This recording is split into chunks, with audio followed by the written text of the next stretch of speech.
అల్లు అర్జున్ గారు నిన్న ముఖ్యమంత్రి గారు అసెంబ్లీలో ప్రస్తావించిన తర్వాత మీరు ప్రెస్ మీట్ పెడతారనంటే పశ్చాత్తాపంతో ప్రెస్ మీట్ పెడుతున్నారని చెప్పి నేను అనుకున్నా.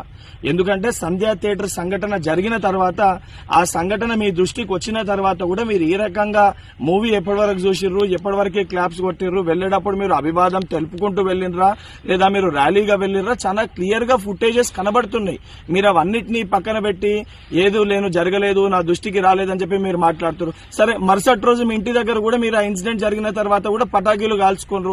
సరే, ఆ విషయాలన్నింటినీ కూడా మేము ప్రస్తావిస్తలేము అని మీరు మాట్లాడుతూ ఏమని అంటారు, తెలుగుని సత్తా చాటుతున్నాం అని మాట్లాడుతున్నారు. తెలుగుని సత్తా చాటేది ఉంటే మన వలన తెలుసో తెలియకనో ఏదైతే సంబంధించి సంఘటనలో మనుషుల ప్రాణాలు పోయే విధంగా అటువంటి ఒక చర్యలు జరిగినప్పుడు దాన్ని ఏదైతే సంబంధించి సానుభూతితోటి స్పందించి ప్రెస్ మీట్ నిర్వహించి ఆ కుటుంబానికి అండదండగా నిలిచే ప్రయత్నం చేయాలి తప్ప నిన్న ముఖ్యమంత్రి గారు ఏదైతే ఈ ప్రజాప్రభుత్వము ప్రజలకు అండదండగా ఉంటది, ఎవరు తప్పు చేసినా కూడా ఊరుకోము శిక్షిస్తామని చెప్పి ముఖ్యమంత్రి గారు వారి స్థాయిలో తెలంగాణ ప్రజానికానికి ఒక ధైర్యం ఒక భరోసా కల్పిస్తుంటే దాని తర్వాత మీరు ఈ రకంగా ప్రెస్ మీట్ పెట్టడం అనేది ఇది సరికాదు.